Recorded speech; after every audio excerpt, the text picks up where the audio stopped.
C'est une histoire de fiscalité bien française. Une taxe, la TVA, devenue au fil des ans un prélèvement à géométrie variable pour des raisons qui nous échappent bien souvent. Dernière illustration en date, le bras de fer engagé par des associations féministes qui ont réussi à obtenir des parlementaires ce matin une baisse de la taxe sur les produits hygiéniques féminins. Anaïs Barr, Valérie Lucas.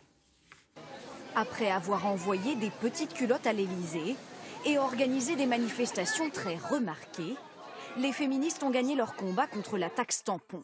Fini la TVA à 20% pour les tampons et les serviettes hygiéniques. Ces produits seront désormais taxés à 5,5%, comme tous les produits de première nécessité.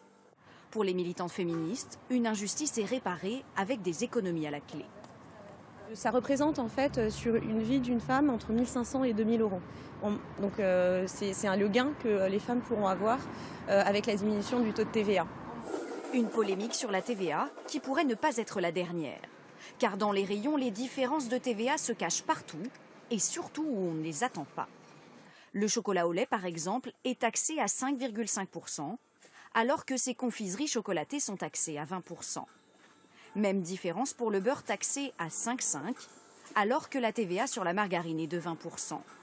Pour les clients, ces disparités sont surprenantes. Est-ce que c'est une différence que vous connaissiez ou pas du tout? Non, je pensais pas qu'il y avait une différence de TVA sur deux produits alimentaires qui sont quand même similaires. Je me dis que si on peut faire 5% sur un produit, peut-être qu'on pourrait faire 5% sur d'autres. Et ces différences n'ont souvent rien à voir avec la nature des produits. Selon ce spécialiste, elles sont le résultat de l'influence des marques et des filières.